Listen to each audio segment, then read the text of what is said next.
Texas, 1890, and the church doors are already barred from within, while the congregation sways in a heat that feels older than summer.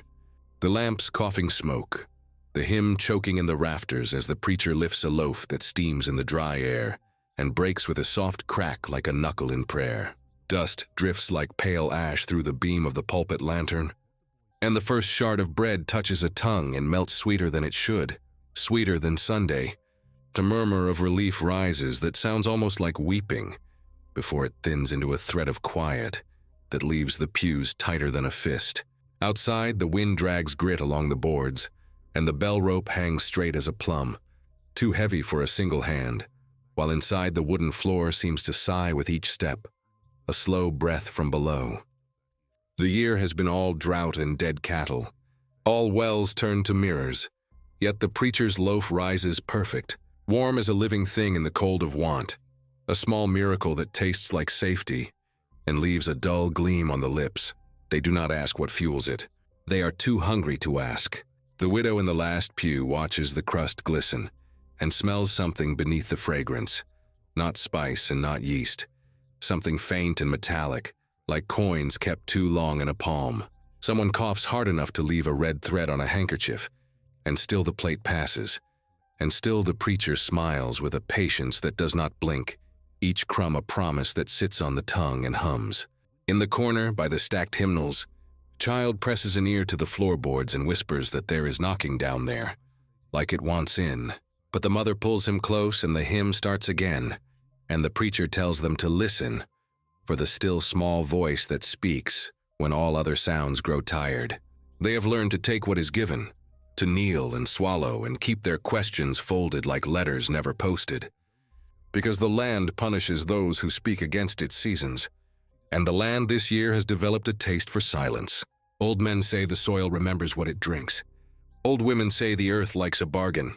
Tonight the earth feels near, the candle flames leaning toward the floor as if to hear better. The sheriff reaches for the bell rope and feels it resist, as if held from below, and he looks up at the tower's mouth and sees nothing but a round of darker dark. The widow touches the ledger hidden inside her cloak and measures the room by heartbeats. Slower now, heavier, as if the pews themselves are swallowing breath. And the preacher raises the last piece of the loaf and says the word that means forgiveness but tastes like iron. If the truth that brought us here already stirs your hunger for what the old records never dared to say aloud, press like and subscribe so this account does not vanish back into the dust. And stay with me while we return to the first hunger and the first loaf, where the silence began to eat. The heat lay over Eden's draw like a heavy lid, the air tasting faintly of old pennies and singed sage, every sound wrapped in a hush that made even the grasshoppers seem guilty. Wells showed only their dark throats. Cotton lay limp on stalks that looked arthritic. The Pecos kept its own counsel, a slow thread buried in its banks, and men began to count hoof bones the way a miser counts coins. Cooks scraped kettles no one had washed since spring, because the grease left behind was a promise better than prayer. Into that hunger came a man who walked as if the road had been measured for his steps, hat brim casting a cool oval that drifted ahead of him like the shadow of a mercy. He led a mule and a trunk wrapped in oilcloth and a sack that settled against the animal's flank, as if satisfied to be carried. He did not announce himself. The land had already done the speaking. At the first fence, he set his hand to the dry post and listened like a physician, with a palm to a failing wrist. At the first porch, a woman asked if the south held any clouds. He glanced toward the line where sky and grit met, and said the Lord could bake bread from dust if the hands were willing. She laughed and told him the Lord ought to start here. He smiled mildly, as if she had passed a lesson he already admired, and kept walking toward the white clapboard church that called itself Mercy Chapel, in paint now freckled and lifting. The Reverend Silas said his name when asked, not loud, not humble, only as a thing returned to its shelf. He carried with him a voice the rafters liked, and a patience that made men slow their questions. Mrs. Calder, the widow who kept the keys to the bell, found herself studying his shoes first. They were good shoes, but dust had made them kin to the street. The sheriff measured the stranger the way he measured the wind before a shoot. The doctor saw clean nails and a steady eyelid, and filed both away, The first sermon took place an hour after the Reverend arrived, because delay looked foolish set beside empty stomachs. Heat pressed the room into a single breath. The smell was wood sap and iron, and a faint sweetness no one could place. He spoke about the desert as teacher, and about small mercies that arrive without spectacle. He said that hunger has its own liturgy, and that the mouth is a door where two things ask to come in, the one called salvation and the other called poison, and that sometimes the one is servant to the other. Then he reached into the oilcloth sack and drew out a loaf, long and dust-colored. When he broke it, the steam rose and clung to the air like a spirit reluctant to depart. The first taste brought tears no one had planned to spend. Crust gave way to tenderness that felt like a memory returning to its proper place. Even the bitterest men softened their shoulders. The knife found a new edge each time, as if the bread asked friendly for one more cut. The clerk recorded the oddity later in a hand that tried to be plain. From Mercy Chapel Minutes, July 3, 1890. One loaf served 30 and 5. The source of flour not inquired. Note in margin attempted and then erased. He looked at the wet rag and decided to say nothing. Outside, cattle bones counted themselves blue in the moonlight. Inside, the congregation filed past a plate that never showed its bottom. The widow took a third slice and then put her hand over the rim, in a gesture that looked like prayer and refusal in the same breath. The doctor told himself to observe and not to want. The sheriff wondered when the last time was that grown men had made grateful sounds in a room like this. That first night's sleep came to many like a visitor who had finally remembered the door. Dreams did not. Some woke with a flavor at the back of the tongue that suggested coins licked clean. Others tasted rain that had not fallen. Children slept with their mouths half open, as if listening with the soft palate. The sun lifted on bleached boards, and the Reverend had the trunk open on the church steps. No flower bowl, no rolling pin, no soot of a hearth. Only the sack tied with a rosary cord that kept its knots like secrets. He said grace over names rather than meals. He asked the men to confess little things, small stones rather than boulders. A borrowed wrench never returned. A slammed door forgotten to be apologized for. A thought of leaving for work where the rails sang. He said that truth, once spoken, feeds what is good and starves what is not, and that a loaf behaves better when the air around it is honest. The first man to scoff shut his mouth the moment crust touched his teeth. The words at the back of his throat shifted sides and refused to be spoken. He turned away and stared at the church garden because the leaves seemed brighter, as if the heat had given up its grudge. By noon the second day, the town had learned a new way to talk to itself. Women traded recipes for remembrances. Men set down tools and picked up names they had not said in years. The Reverend never raised his voice. He took secrets like a banker takes deposits and returned bread that felt earned rather than gifted. The doctor, having resisted a second slice in the morning, succumbed in the afternoon and then wrote a line in his pocket ledger. Pulse improved in several, tremor lessened. Pupils dilated after taste. Possible stimulation. He touched his own tongue and did not like what his hand learned. He washed his fingers twice. He dreamed of flour that was not flour. Midway through the week, a scrap of paper from the Fort Worth Gazette turned up in the schoolmaster's collection. The headline spoke of a clinic that had burned. A caretaker had walked out the back while the front devoured itself. The name belonged to fog rather than certainty. A single letter, the same as the Reverend's. The schoolmaster meant to share it, and then discovered that the Reverend had a way of making the urgent sit down and count to 10. The sheriff noticed that the bell rope was stiff with a strange obstinacy. He tugged and received back a feeling like a slow pull from below rather than resistance from above. He kept that sensation to himself because it sounded foolish even in his own head. That evening, the child with clay-colored hair pressed his ear to the chapel floor and said he heard a sound, like someone biting very carefully. His mother pulled him away, and the Reverend smiled in the way a man smiles at a kitten swatting a cuff. He told the boy to listen for the still small voice, and then changed the subject to gardens in Scripture that never knew drought because their rivers rose up from below. The widow watched the church plot that had sulked since May. New shoots showed a green that belonged to cooler states. She touched the soil and found it damp beneath the top crust. She told herself the cistern had leaked because that was the kind excuse the mind offers when the heart would rather not know. That night, Alma, who had buried an infant when the mesquite bloomed too soon, woke to a soft chewing from the corner where her Bible sat with a folded shawl. She held her breath and it stopped, and then resumed the way the tide resumes after listening for a ship. She placed her palm to the floor and felt a tiny tremor that did not remind her of any animal she knew. She prayed without words because words felt like the wrong tools. In the morning, she went to the Reverend, and he told her that hunger speaks in many dialects. She tried to say the sound was under the church as well, and he told her to bring a memory instead, because memories were food that did not rot. She left with a slice and came home with a mouth that would not accept water until the taste faded. In the doctor's office, a note appeared under the glass plate where he kept his lancets. Observe the garden. Observe the eyes. Observe the knives on wood when slicing. The doctor wrote down that the knife rang faintly as it met the board, a sweetness of metal rather than a sharpness, a sound the ear half invents. He closed his eyes and saw a long room with a long table, and hands laying out bread beside a ledger stitched in calf. He did not recognize the room and decided that made it worse. The sheriff visited the church after closing and set his hand to the altar rail. He felt something in the boards that reminded him of distant thunder, when you feel it in the ribs before hearing it in the air.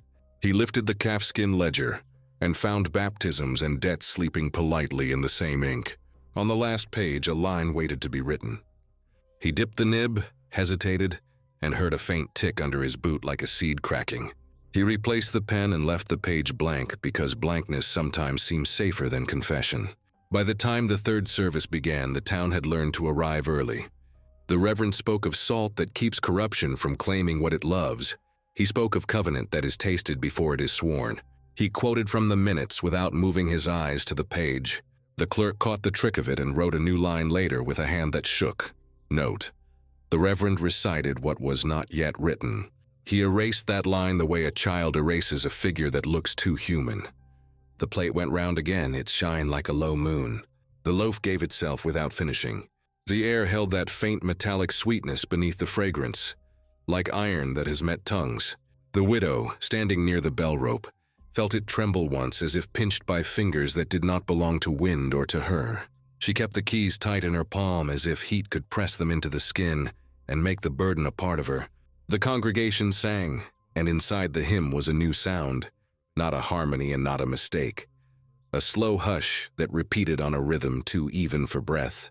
When the last slice was lifted, steam rising as before, the knives made that soft ring, and the child glanced toward the floor, and then toward the Reverend, and then toward the door as if choosing among exits, none of which were meant for him. The sheriff cleared his throat to name what he felt, and found that his voice lagged behind the thought. The doctor made a note and could not read his own script.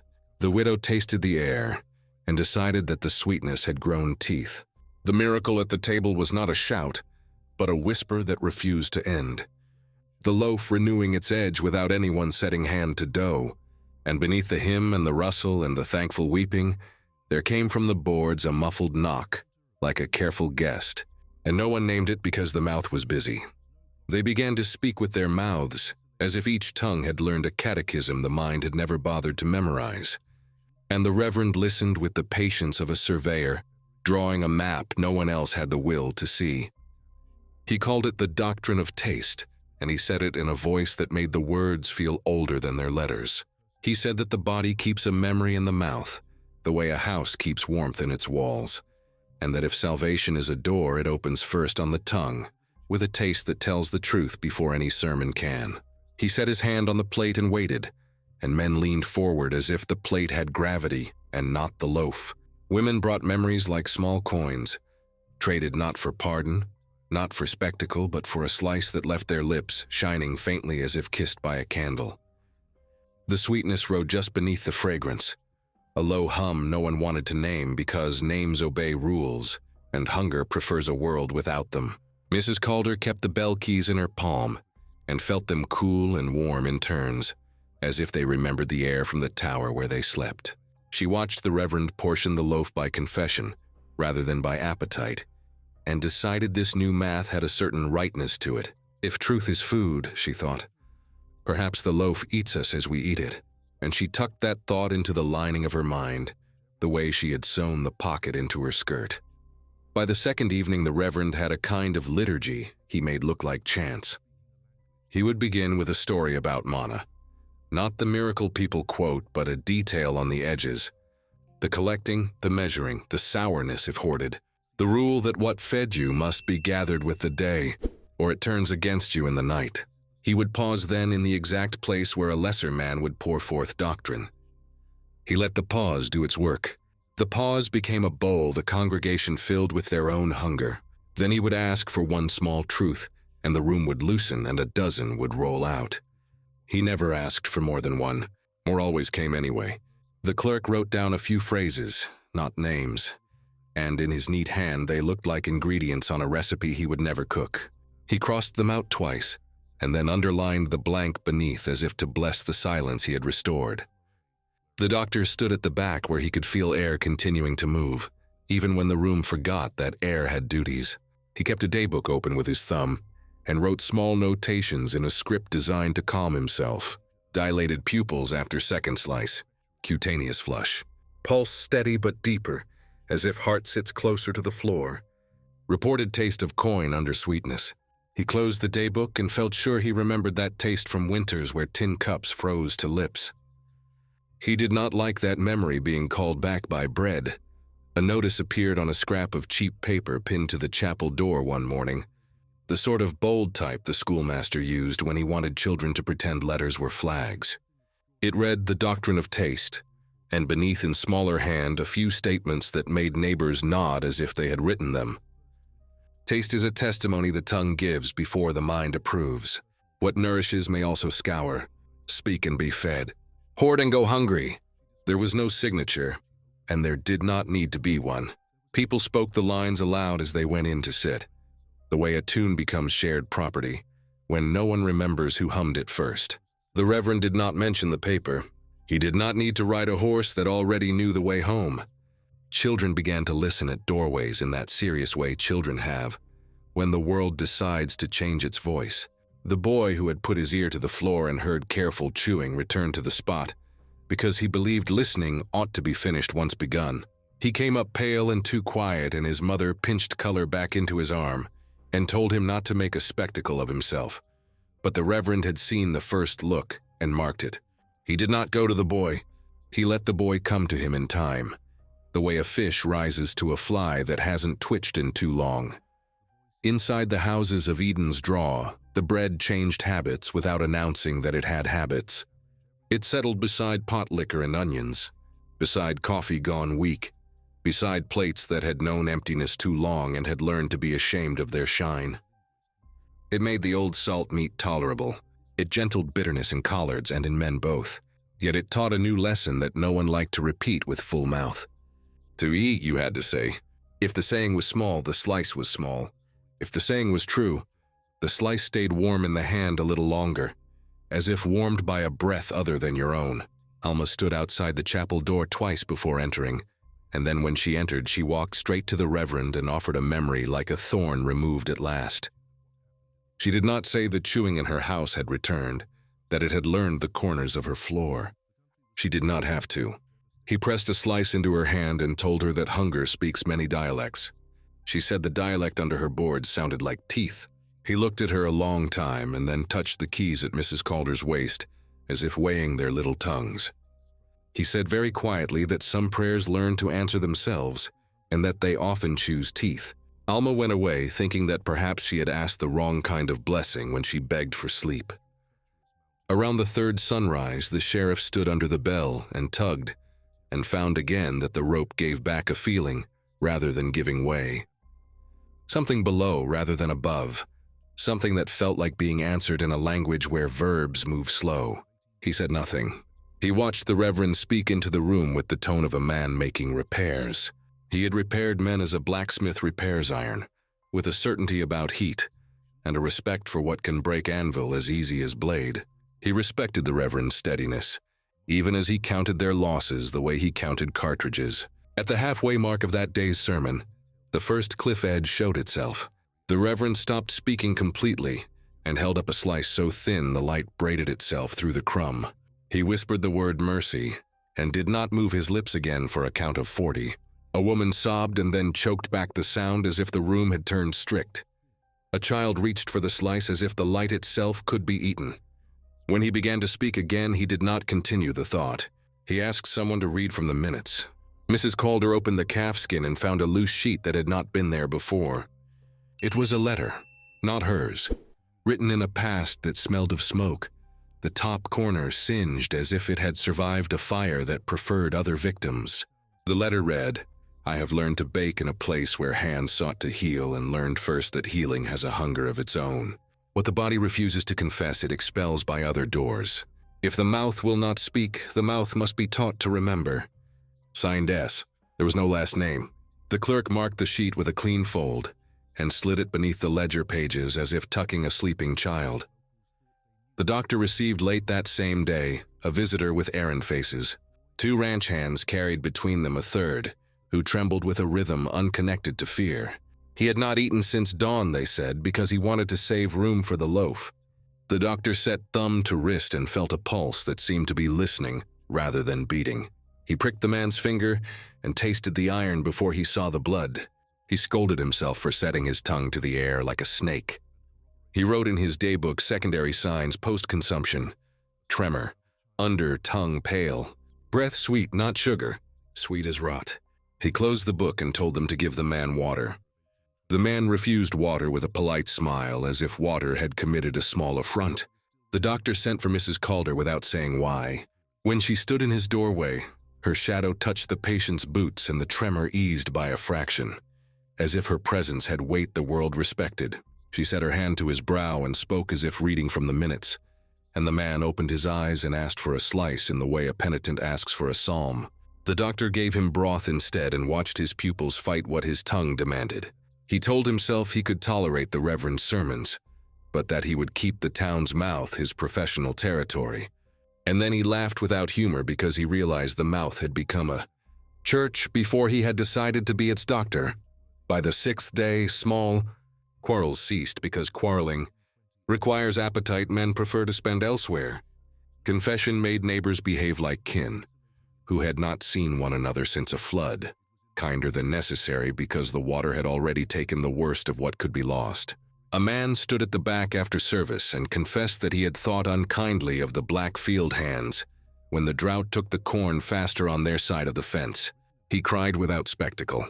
The reverend laid a hand on his shoulder and whispered that the land drinks what it is given and remembers without making distinctions. The man stared at the garden and said the leaves looked too green, and then pressed a slice to his lips as if to smother a thought that would not survive sweetness. The schoolmaster found another clipping in his papers, this one a small box story with a line drawing of a building that had burned, and underneath the words spoke of a traveling infirmary that had experimented with diet for melancholia and trembling, that had baked in-house bread to calm patients, that had lost its records to flame. He folded the clipping into his vest and told himself to share it with the sheriff before night. And then at dusk he forgot, because the bell should have rung and did not, and the absence filled the town like smoke that refuses to admit to a fire. At full dark the chapel kept a vigil, because people had begun to imagine they owed something back to the thing that fed them. Candles pinked the air. The reverend spoke softly and lower than any chorus, and his words gave the sense of tide, not speech, this moving and then that, an ebb around a reef whose shape you only learn by wreck. He said that taste can be taught, and that what the tongue learns to love decides what the soul is willing to speak. He said some prayers are answered in light, and some in salt, and some with teeth. And then he stopped speaking entirely, as if the sentence itself had closed its own door. The room listened. The knives made that faint metal ring against the boards. The child with clay-colored hair leaned again toward the floor, and came away with his face washed of color, as if the wood had breathed out against him and taken more than it gave. Mrs. Calder pulled the bell rope twice in full strength and felt the weight answer her downward, in a slow kind of refusal, as if fingers on the other side of the floor held it with the polite firmness of a partner in a dance. The sheriff lifted the ledger and found a blankness that felt heavy as wet paper. He closed it and told himself to return when the room was empty. The doctor stood by the door with the daybook heavy in his pocket and said a single word that no one heard him say. "Observe." The reverend bowed his head then, as if to bless or to listen. The air tasted briefly of iron. The hymn rose and faltered and rose again. And when the last of the slices went to the last of the hands and the candles crept toward Stubbs, the Reverend leaned to Mrs. Calder and spoke a whisper that turned her cold from scalp to heel. He said some prayers are answered with teeth. She tightened her grip on the keys until the metal bit and pulled once more at the rope, and the bell did not ring. They began to sicken in ways that did not belong to the almanac. Tremors came first. Not the shiver of fever, but a steady interior tapping as if a spoon struck the ribs from within. The skin of several took on a faint bloom that looked like flour dusted lightly, and in the crook of elbows and behind the knees a rash appeared that Alma said resembled crooked letters, a script learned by the flesh against its will. The doctor sat beside windows propped with hymnals and wrote in his daybook while the afternoon redrew itself on his wall. Observations. After third consumption, pupils wide as wells at noon, sweat sweet as cider, tongue quick to confess. Dermal markings resemble script not seen before, repeat in same placements on different bodies. He sketched the pattern and did not show it even to himself for an hour. Children spoke of bright dreams smelling of yeast and hot iron, dreams full of mouths that meant no harm, and yet worked ceaselessly. A boy woke with the print of floorboard grain on his cheek and swore he had slept on his bed. A woman gagged when offered water, then wept with relief when allowed the smallest heel of crust. The sheriff frowned at these thirsts that chose their own law. He returned to the chapel at dusk and levered the calfskin ledger from its place beneath the altar, where dust had learned to creep around it with respect. Under marriages and burials, beneath a list of corn promises so old the ink had turned the brown of dried blood, he found a narrow ledger tucked along the spine like a secret folded twice. It bore no title. Names ran there in single file, some with a date and a word beside them, others with a straight line crossing them as if they had been answered and then retracted. On the second page, several names lay crossed twice, once in ink and once in something that had dried glossy, as if the page had been hungry and was now satisfied. He placed a calloused finger on Alma's name and pulled it away when he felt a warmth that could not belong to paper. He wanted to claim the heat came from his own hand. He could not. In the same week, the earth began to behave like a patient who disobeys orders and gets better anyway. The chapel garden put on new green as if borrowing color from a distant river. Leaves shone with the clean, wet look that usually follows rain, and yet the sky remained the same unspun wool. In the orchard behind Mrs. Calder's yard, where trees had sulked all summer, a boy digging for a marble found a tooth as long as his thumb, and then uncovered a scrap of old cloth, hardened to something like bark, with a small bone button still clinging. The field hands who kept their own counsel muttered that the ground had begun to breathe, not like an animal, but like a man asleep who knows his name. One of them, Isaac, pressed his ear to the soil and came up with his face quieted into a shape that made the others look away. That night he told the doctor that the earth sounded full, the way a pantry sounds when you step on the loose board and hear jars speak. The doctor did not laugh.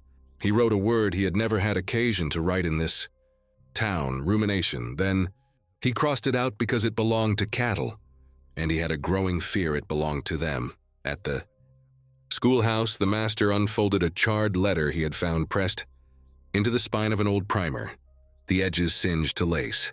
It was written in a hand slender as stitchery. From the desk of MC at the Mercy House, 1887, we have observed an easing of melancholy with the administration of tinctures in bread rather than in draughts.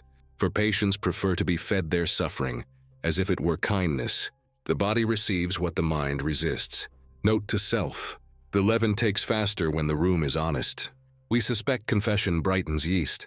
The master pressed his fingers to the page to smooth it, and came away with a faint sweetness on his skin. He stared as if sugar had turned to guilt.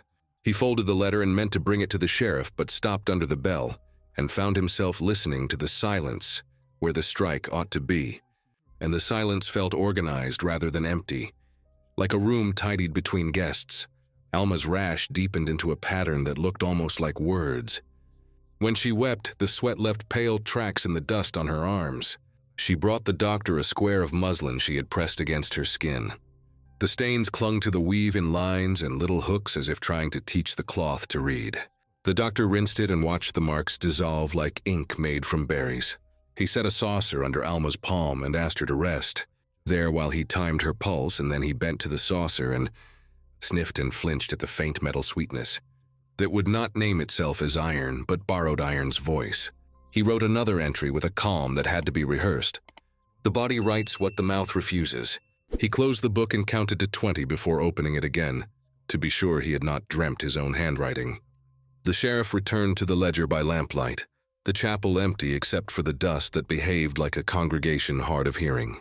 He tapped the edge of the book to shake loose any nerve that did not belong to paper, and lowered his voice without noticing he had. He read the names again and saw that several belonged to men who had lately grown more polite than a drought allows, apology bright on their tongues as if it were a sweet one could lick. He turned the page and a slip fell out, a thin scrap in a different hand from the letter the master had found. It said only, "Do not ring unless you are prepared to bury." He set the scrap back between pages the way one inserts a knife into a sheath.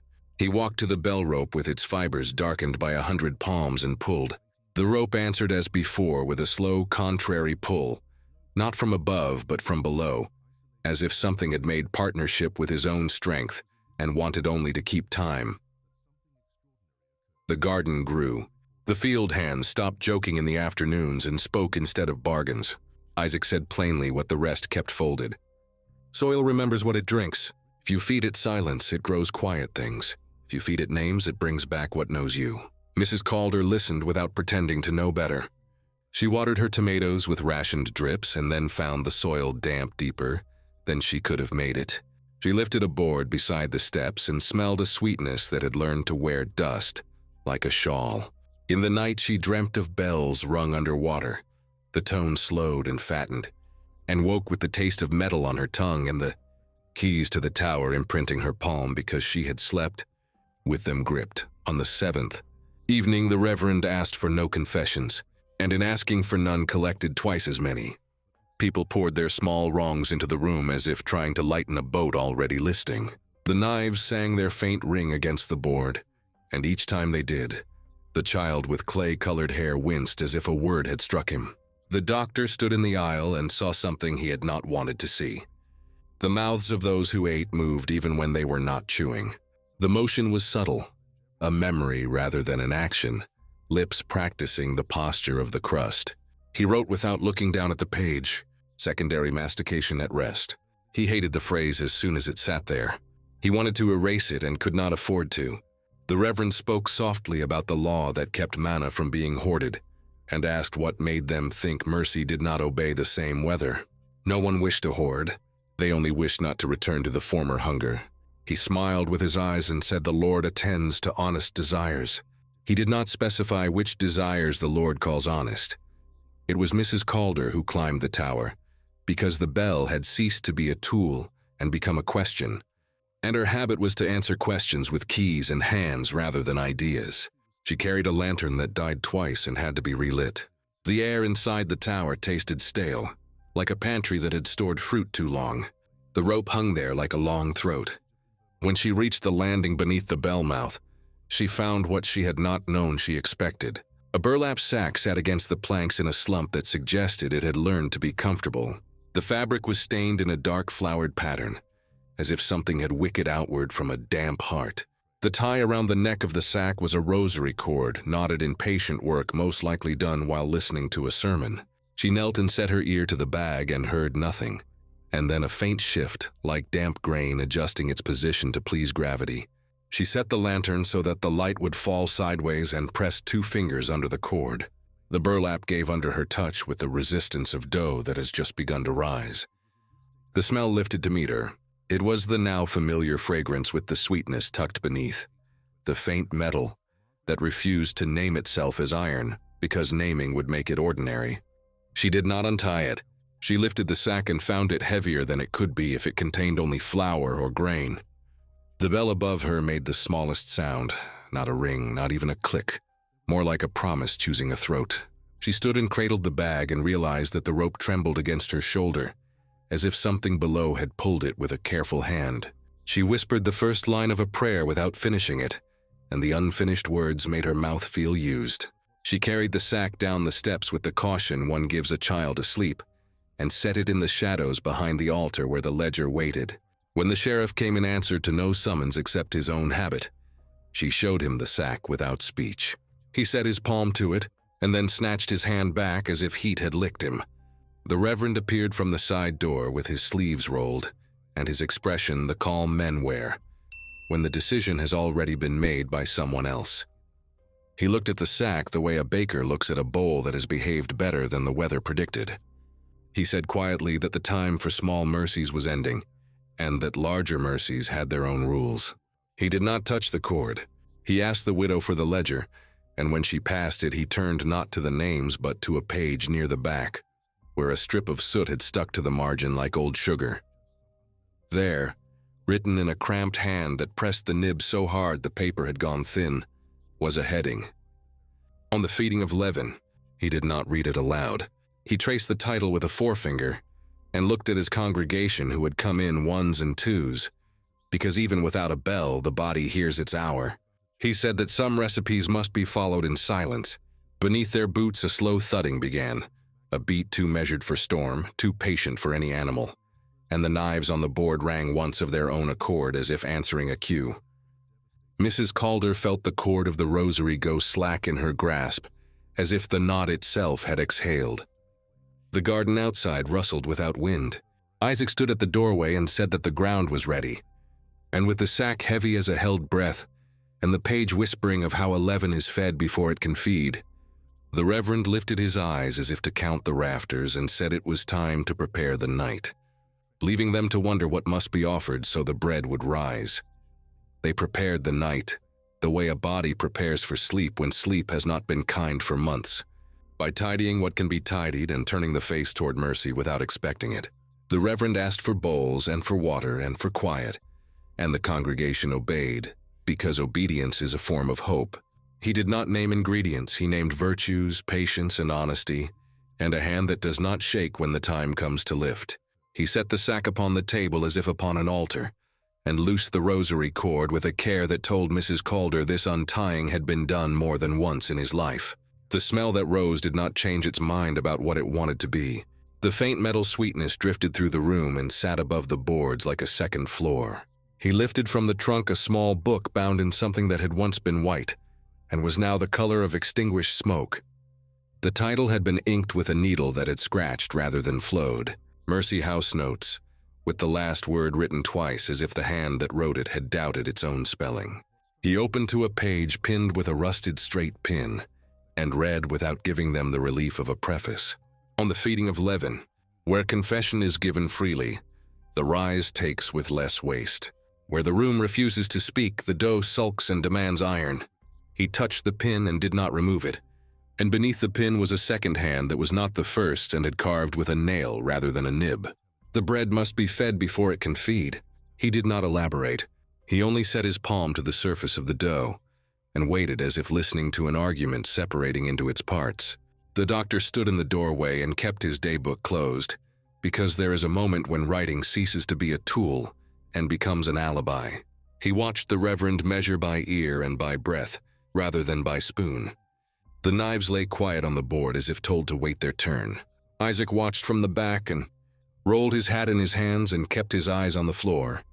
The way a man watches a river he cannot see but knows is shifting its banks. At the edge of the vigil, the schoolmaster slipped Mrs. Calder 2 papers, one the charred letter from the Mercy House desk, and another a narrow clipping from the Gazette that had not been the one he found before. This one used the older font and the itchy sketches of a smaller press. Mercy House employs diet for sufferers. Bread instead of bitter drafts. Interesting results. No names, only that the house kept careful ledgers and that a caretaker called Silas had outlived the fire that ate the records. She looked at the Reverend's hands and found no scars, but imagined a heat that had learned to live inside his calm. She tucked the clipping into the ledger and felt the pages thicken around it, as if paper could grow muscle. The first loaves that night came out dark, not burnt and not rye, a dusk that belonged to no flour she knew. The kitchen behind the chapel had woken with a vigor that made the pump shudder and the stove sides breathe. Mrs. Calder had never seen dough take so quickly without a hearth scorching itself foolish. She lifted a loaf to her cheek and felt it give a slow heat back. the way a living thing does when it is deciding whether to sleep or to feed. The Reverend spoke softly to the air, and the air listened. He said that mercy wears many faces, and that some faces look like hunger admitting what it wants. He said that the first law set for manna was that it must not be hoarded, and the second law, unspoken then because the people were not ready, is that it must be told a truth as it is gathered, or else it turns its ear to the floor. He placed the first black loaf upon the board, and the knives made their faint ring without hands. He did not look at them. He said the word that means thanks and the word that means offer, and then he began to feed the town. The taste was stronger that night, less a memory and more a decision. Several took a step backward with their eyes closed and then forward again with their mouths open, the way a person steps into water not knowing the first chill will set fire to the skin. Children were sent home because the heir had grown adult, not lewd but married to a seriousness that would not spare them. Alma stood near the font and held a slice she had not yet eaten, and watched the doctor watching the Reverend. She saw his jaw move once as if he were tasting a word before speaking it. The sheriff lingered by the bell rope and did not touch it, because he had finally believed the note he found. Do not ring unless you are prepared to bury. He had thought at first the threat belonged to panic. Now he suspected it belonged to arithmetic. Near midnight, the ledger asked to be read. No voice spoke the request, and yet Mrs. Calder knew it, the way a mother knows a thirst in a child before the child can name it. She opened to the page where someone had written, "On the feeding of leaven," and the pen had gone redder in the candlelight. The page after bore a different entry, written in the clean hand of a clinic, rather than the wandering hand of the Reverend. Mercy House Ledger, Supplement A. When patients refused to name their sorrow, the bread would not take its rise. Small measures of bright iron were added by the attending to persuade the stubborn. Results notable. Adjustments necessary. An initial improves confession. She shut the book without meaning to, and kept her eyes on the cover until her breath remembered itself. She did not think of stoves or kettles or what iron could be bright and measurable.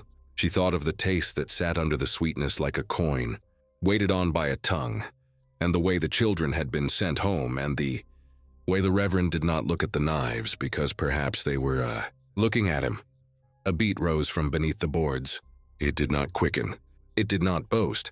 It found its pace and kept it, steady as a man on a long walk with a burden he intends to bear all the way. The hymn broke upon it and then found the beat and wrote it, the way a river learns the shape of a bed without losing its nature. The ground outside moved with a smallness that would have been invisible to the eye, if the eye had not already been tuned to fear, a shiver that made dust choose different angles. Isaac stepped out and stood on the soil and closed his eyes, and he smiled, and then he did not. He called softly to the Reverend, and his voice returned to him changed by the distance, as if the distance had teeth. The doctor worked the muscles of his face into neutrality and failed. He took one of the black loaves to his surgery, and cut it with a fresh blade and watched as the crumb gave up a fine breath he could not name. He touched a corner of the slice to his tongue, and then took a pencil and wrote a line he underlined twice. Tastes of iron and something like sun left too long in damp linen. He held a droplet of water at the edge of a slice and watched as the droplet crawled a fraction into the bread, and then halted, like a creature refusing a burrow. He burned the slice, and the smell that rose read as comfort until it was not. He opened the window and found the night had put its face against the glass as if to see better. The Reverend spoke of promises then. He said that a promise without offering is air, and that air is a thin meal for those who have pulled the long day. He said that if the town wished to continue free of the old thirsts, it must feed what fed it. He did not choose a person. He chose a ledger. He asked them to write, not confessions now, but acknowledgments, names of the dead and names of losses and names of grudges they had fed instead of their children. He said the leaven would take better when named. He did not force hands to paper. Hands drifted there anyway because people like to believe their sorrow will be domesticated if caged by ink. The sheriff watched a dozen names become 20 and then 40 and then more, and his eyes paused when the widow wrote her husband's name and the name of the child that had never been baptized because the drought had stolen its days. At the far edge of the vigil, a second cliff appeared. The knives stood upright in the board without falling, and no one had set them so. The bell rope trembled a single time. The candles leaned toward the floor as if every flame wanted to read the same sentence. Mrs. Calder lifted the sack again and found it lighter, not emptied but satisfied, and a slow dread ran its finger down her back with the intimacy of a husband leaning to murmur something at a party. The Reverend met her eyes and did not pretend.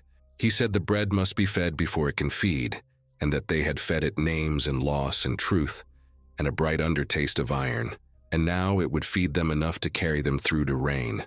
He said that a bargain had been made, and that bargains have the dignity of law when made in hunger. He asked them to take communion with silence. They did. They received without lifting their eyes. The air in the chapel cooled by a sliver, though the night outside had kept its heat. People went home, and on their thresholds some turned and listened, and heard under their feet the faint chewing shifted to a hum that belonged to contentment rather than want. Alma slept without dreaming for the first time since the shawl had met the floorboard. The doctor did not sleep at all, and sat with the black loaf reduced to crumbs and a glass of water that would not accept one. When the town woke, it discovered gardens made arrogant by sudden vigor, vines that had chosen night to pull themselves up another rung, tomatoes that blushed like people caught in pleasant secrets, corn that had decided its tassels were banners. The field hands found the soil cool under the surface and moist in ways the calendar did not endorse. Isaac said aloud what others had only suspected. The ground has eaten, it has been fed, and it is grateful. Gratitude in his mouth did not sound like safety. The sheriff walked the length of Mercy Chapel and back, and felt the thudding now only when he paused long enough to remember the rhythm. He took the note from his pocket and read it again. Do not ring unless you are prepared to bury.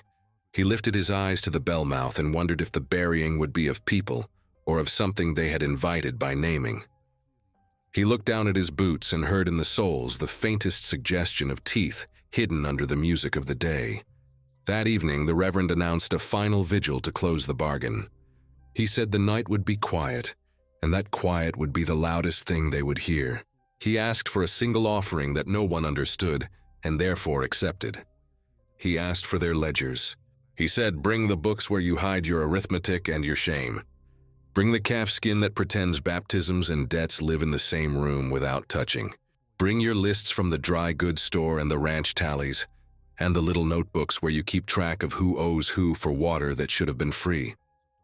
The town arrived with arms full of pages. He laid them in a stack as if building a small altar of debt. He opened the Mercy House notes to the last page and held it where only the widow could see.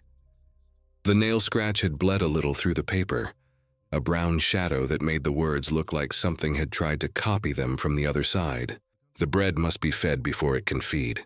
He nodded once to her, and she understood the nod, not as consent but as recognition, that they had both been present for the same sentence. The black loaves that night were small and many. The knives did not ring when they met the board. The silence had tightened into something like silk drawn over wood. The bell rope hung innocent as a child's arm. When the first slice touched the first tongue, the lights along the northern horizon flickered, as if a distant storm had remembered them. The sheriff lifted his eyes and saw no lightning, only a suggestion of the land shrugging. The doctor stayed near Alma, and when her hand stilled, he let his breath go and then drew it back as the boards underfoot took up the thudding once more, this time with a new weight in the sound, as if it bore a name that had only just been learned. Mrs. Calder stood with the ledger pressed to her body, feeling in its calfskin the small warmth that had so frightened the sheriff before. She waited for the rope to demand what it had been promised, and when it did not, her heart beat harder because perhaps the bell did not require her after all. The Reverend closed his eyes and spoke without voice, and the garden outside rustled politely, and the field hands lifted their faces and tasted rain on air that had not yet made up its mind.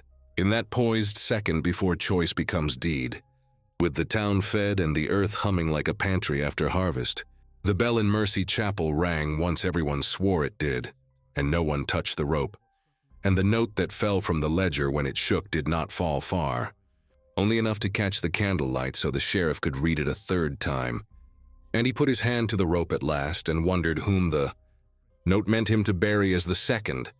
Vibration rose from under the floor, and the knives turned in the board an eighth of a circle, as if to face whatever would arrive when the quiet ended. The second vibration rose and settled into the floor like a heart making terms with itself, and the bell gave no more than that first single note that hung in the rafters, as if it were reluctant to find a wall to die against. The Reverend did not lift his hands. He let the room discover its own balance now that the bargain had a voice. The sheriff stood with the rope under his palm and understood that holding was different from ringing. That one bound him and the other would bind the town, and he was not ready to tie a knot he could not untie. Mrs. Calder laid the ledger on the table as one sets down a body to be washed, and opened to the page where soot had darkened the margin, and the nail had scratched what the needle would not write. The bread must be fed before it can feed. She ran her finger along the sentence and felt the paper give a small heat back, like breath caught between cloth and skin. The doctor took a step forward, and then another, daybook unopened in his pocket because witnesses must sometimes leave their hands empty to keep faith with what they swear they saw. Isaac waited by the door with the patience of a man who has lived long enough to know the ground side of an argument. Alma stood with her shawl tighter than the night required and watched the knives in case they decided to teach their own lesson. In that quiet, the Reverend finally spoke not a sermon and not an order, but a remembering. He said that there are debts only the earth can carry, and that if you try to haul them in books and in mouths, you tear the harness and lame the team. He said the town had eaten truth and names and iron bright enough to wake yeast, and now the accounts must be closed in the only ledger that never burns. He touched the stack of tallies and store books and baptism lists, and held his palm there until the first page curled, as if the heat had reached it from within rather than without. He did not call for men or for shovels. He took the sack from behind the altar and nodded once at its weight, as if the weight had confirmed an old friendship, and then he carried it outside to the garden that had put on its arrogance overnight.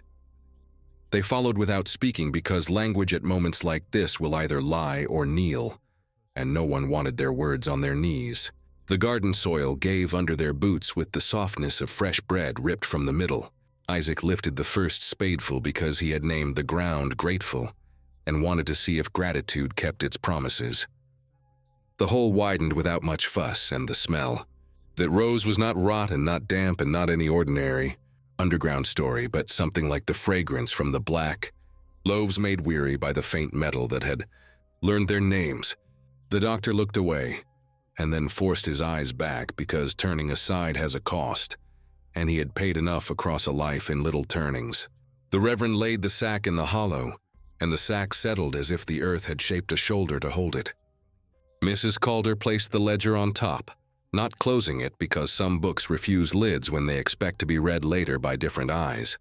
And around the ledger she stacked the town's arithmetic, the calfskin of Mercy Chapel, and the notebooks fat with small shames, and the ranch tallies and the store ledgers with their figures as brittle as late corn. The sheriff did not hand his over. He set it down himself as if the paper had been deputized and was now coming off shift, and he kept his palm on it one long second to teach it the warmth of a man who took his debts seriously. Alma lifted a small wrapped bundle that was as light as a lie and laid it beside the sack and did not say what was in it, and no one asked because asking would name what might prefer to go down nameless. The Reverend said mercy as if the word had to be fed as well, and Isaac pulled soil back the way a blanket is drawn over a child who has exhausted himself in good labor. The first handful of dirt made the bell rope twitch in the chapel, like a nerve remembering its limb. The second handful drew a low sound from the ground that traveled through boot leather and bones to arrive at the teeth, and the third showed them that the bargain had always waited in this shape because the air above the hole cooled with the clarity of water. The knives on the board within the chapel laid themselves flat by their own gravity, as if satisfied they would not be needed for a time.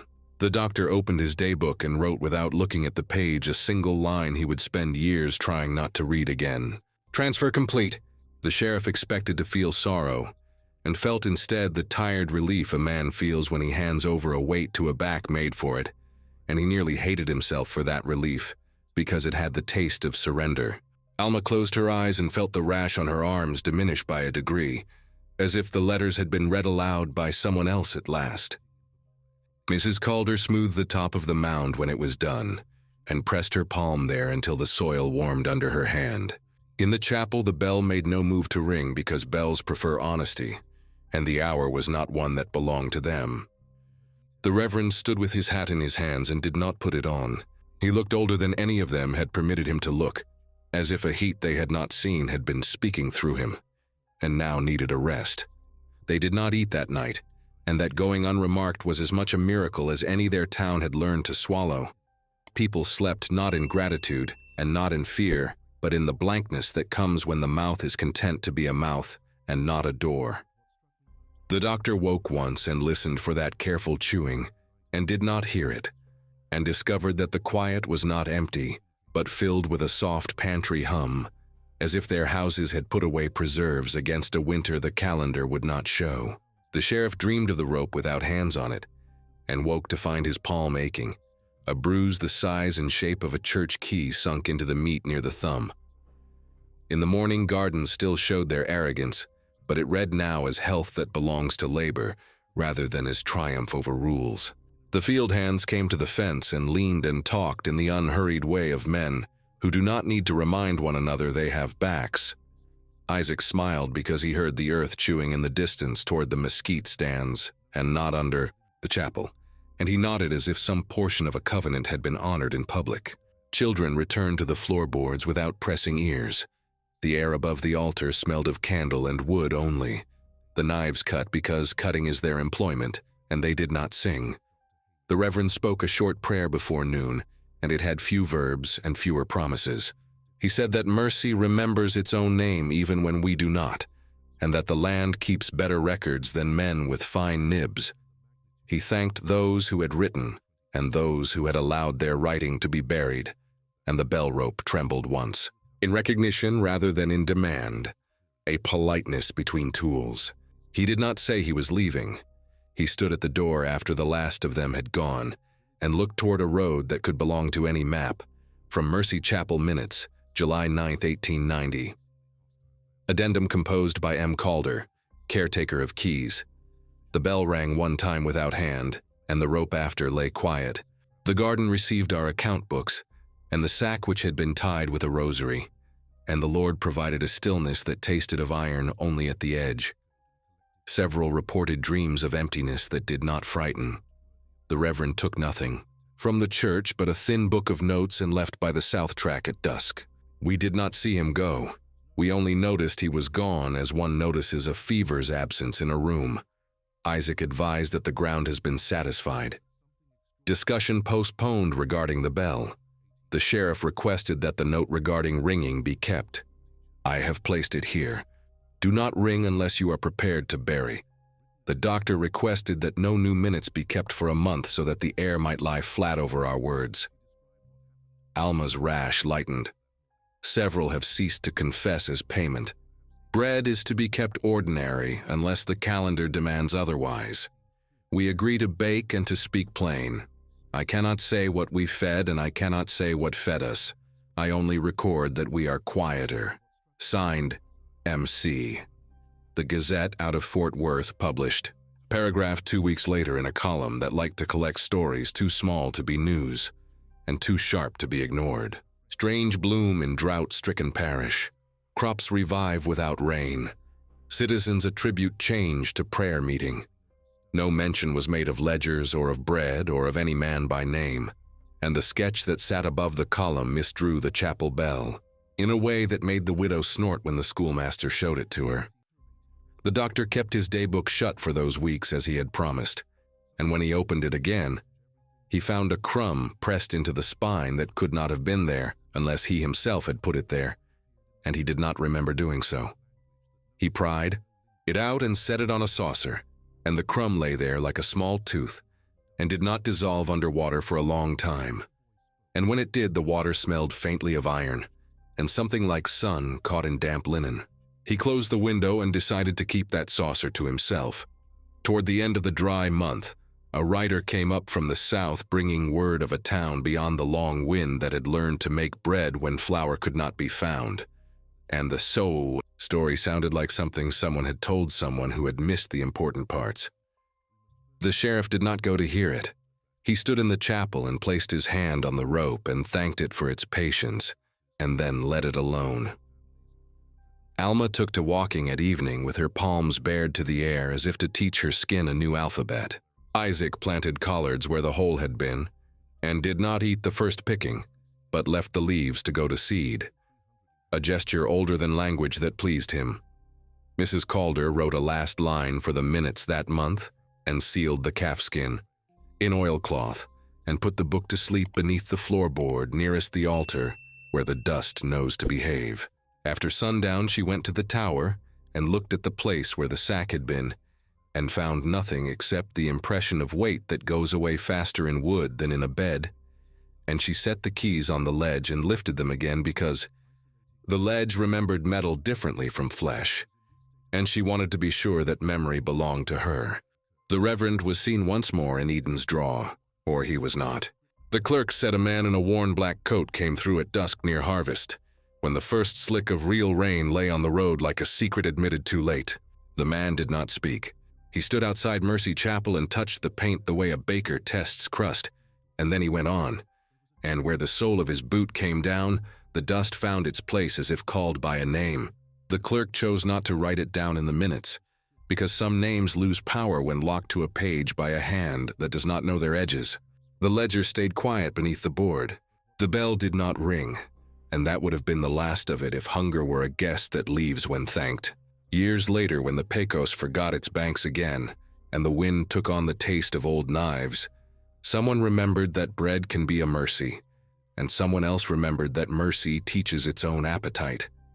They said the doctrine of taste had kept this town alive once, and they said it without malice and without understanding, and the page with the soot smear was fetched from under the floor, and the sack was not found, because it was not meant to be found twice.